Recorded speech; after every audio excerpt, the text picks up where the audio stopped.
Hey, YTPC. I'm gonna give, I guess, some of my final thoughts on a tin that I opened a few weeks ago. This is part of my 10 tins, 10 smokes thing that I decided to do this year, following Smoking Cardboard's Steve's his lead. He's kind of brought it up at the beginning of the year, and I thought it was really sounded like a fun idea.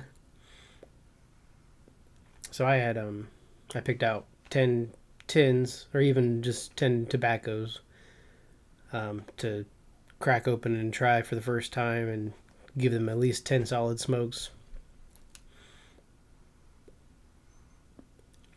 And this one, I think, this is my seventh smoke of this one, and it's Cornell and Deal's Sunset Harbor Flake.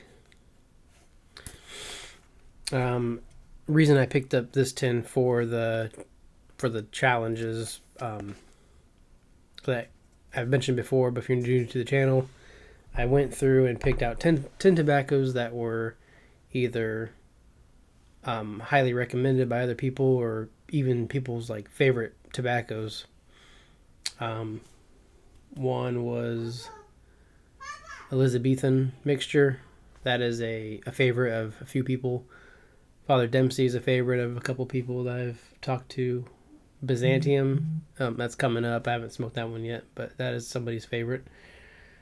And other ones are just tins that I had and I haven't smoked yet and decided to put on that list. But Sunset Harbor Flake is a favorite of, and many people know, of Mike Murphy from the Pipe and Tamper podcast. This is his tobacco. He has tons of it cellared, and it's his favorite. That's like all he smokes, or at least how it seems like. So I wanted, it's a tobacco. If it's your favorite tobacco and you're smoking it like all the time, I want to know why it's your favorite. I want to try it and kind of see why you think it's so good.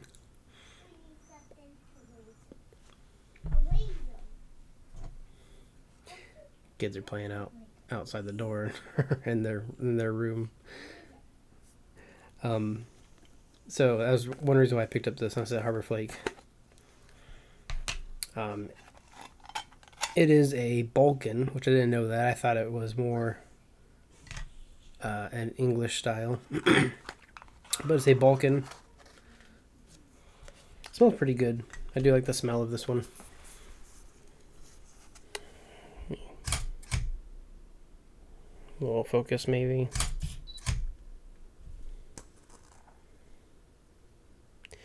So it says it's a flake. Let me see if I can find a flake.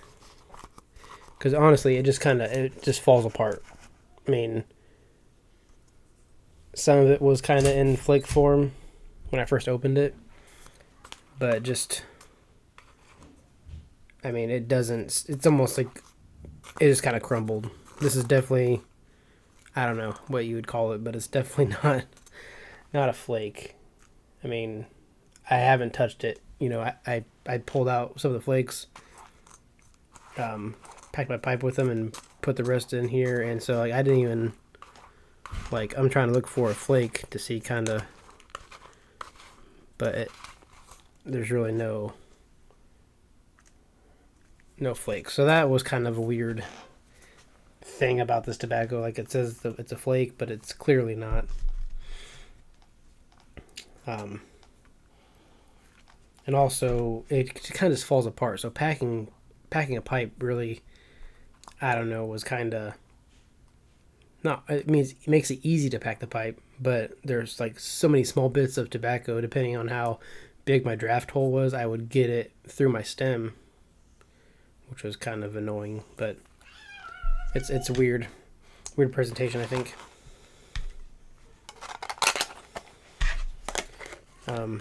I've smoked it here and there throughout this month or so. I think it's actually probably been a couple months since I've smoked, or since I opened it.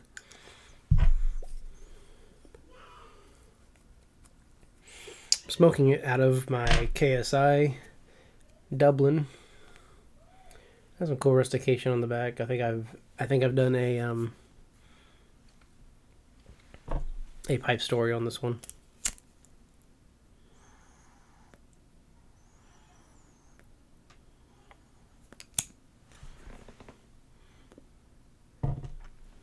I brought it up on tobacco reviews, some specs, Cornell and Deal, the Balkan, Latakia, Oriental, and Perique. I did not know there was Perique in this until I brought this up. 2-ounce tins. It even says cut as a flake, which is weird because it does not. It doesn't look like a flake. Even when I first opened it, it just had like the usual like broken or the usual like kind of broken flake that you find from the new Cornell and Deal blends. Steamworks kind of has that. Anthology, it's like flake, but not like flake that you would get from like Peterson flake or Dunhill flake or even Peter Stokkeby like Navy flake and stuff. It's more of like a broken flake. This was kind of like that, but it just crumbled apart as soon as I picked up the flake, moved it around a little bit. Like you normally gotta do some work to the flake to get it kind of broken. You gotta rub it out and stuff. There's no rubbing out, no pulling it apart. You kind of just stuff it in your pipe and go. It's weird, but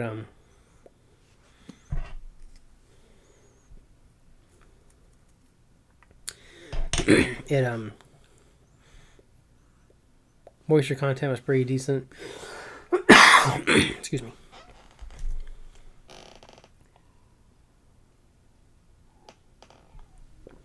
Drinking some holiday cheer flavored coffee from the Blue Lion. It's like their holiday blend. It's kind of like caramelly, kind of maybe like spicy, like cooking spices and stuff.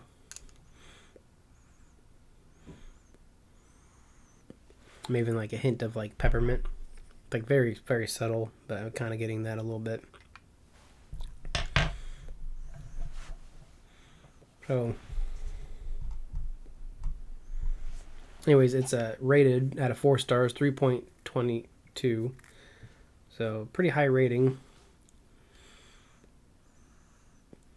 For Balkan, it's pretty good. There's a few Balkans that I've smoked that I've really enjoyed. Other times, I don't know, I think I'm kind of outgrowing Latakia, I feel like. Maybe not outgrowing it, but I don't like it as like I used to, I guess. Like I used to almost love the smokiness of Latakia. And I don't know if Balkans have more Orientals than Latakia. There's like, I think the Orientals is kind of what makes a Balkan with the Latakia. So it definitely has like that smoky flavor, and then kind of like I feel like Orientals are kind of like musty, you know what I mean? And this one definitely has that.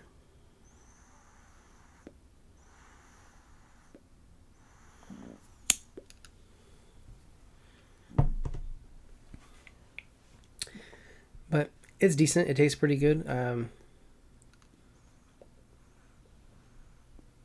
It doesn't like wow me, you know what I mean? Like I guess it wows Mike.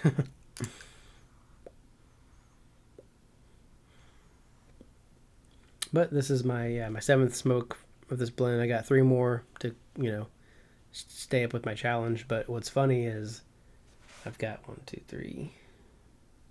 4 more tobaccos to go, and the end of the year is coming up, so I might have to really crack down on these.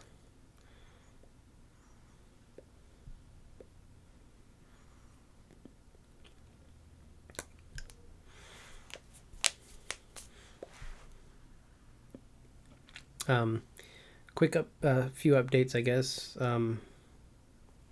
Sporting my Indiana Pipe Club shirt, pretty cool. One of the guys at the first meeting made us some shirts to bring for a few of us that kind of started the club, and I think we'll be doing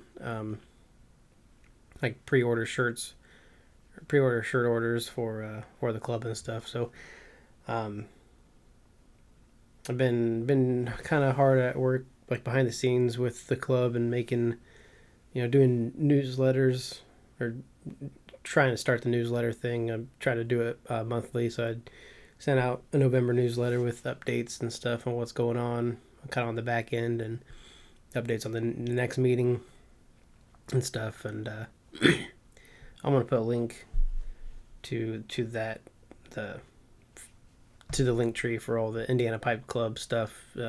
Join the mailing list and Instagram, Facebook, all that stuff.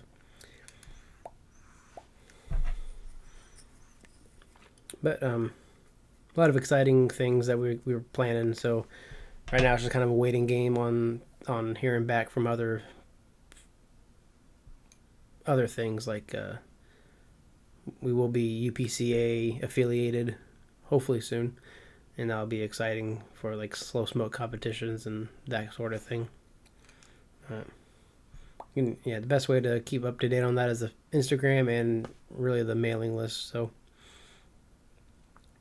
if you are an Indiana pipe smoker or close to Indiana and like to, it's an Indiana club, but we're also opening it up to non-Hoosier members, so you can still join the club and be an associate member, is what we're calling it. So, follow the link, send me an email through their message or whatever, and we'll definitely talk about that kind of stuff. So, but this year's been just flying by. I've been wanting to make more videos, and seems like the weekend is like really the only time I have time to really sit down and make a video. I'm sure I probably could, before I go to bed, but usually I'm trying to do some reading, or I don't know. I always have a pipe before bed, so I probably could start making a few more videos during the week.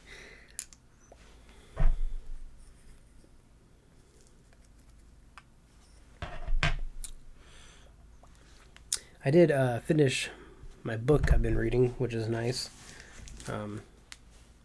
I have a goal for the end of the year, how many books I read during the year.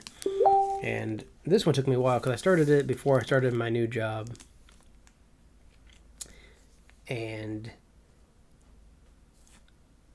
I had a lot of time to read, like at work at my old job, and then this new one I still have some time to read, like during lunch, and maybe if we're kind of slow, everyone seems to kind of just do their own thing in the morning, like eat breakfast before they start working and stuff. So I have plenty of time to probably read in the morning before we start like actually being productive. But it's called the one I just finished was The Emperor of Thorns, and this is the third book of a series. First one is called Prince of Thorns, and then King of Thorns. And this one was slow for me. The first one, I loved the first one. Second one is still pretty good. This one just, I don't know what it was, but it just took me forever to read and to really get into it till towards the end is when it really started getting good and really grabbing my attention. But basically it's about, I guess, a young boy. He's, I guess, a teenager in the book. His mom and brother were murdered, so it's kind of about him, trying to claim his throne, and then being essentially, no spoilers, but it's kind of a spoiler with the title, becoming emperor and stuff like that. But kind of like, I don't know, Game of Thrones, kind of like medieval times, I think. I don't know. It has some, I guess, like time traveling somewhat, like, I don't know how to explain it, but there's necromancy and stuff like that in it, and magic, and it's a decent book, decent read. It was recommended by a buddy I used to work with, and I decided to give it a shot. I didn't plan on reading it this year, but I saw it at the library, and so I was like, oh, I thought I'd bust through it a little bit faster. But so yeah, now I'm kind of in between books, trying to figure out what I want to read before the end of the year to maybe a shorter book, so that way I can maybe make my goal. I don't know. I'm not really sure where I'm at with my goal, but I know I'm not super close. I think I'm probably a few books away from my goal, so probably won't meet that goal, but it's still fun to set those goals to try to see how much you can read during the year. And anyways, I'm just kind of rambling on, so thanks for watching. Yeah, if you like Balkans, I think this is a good one to try.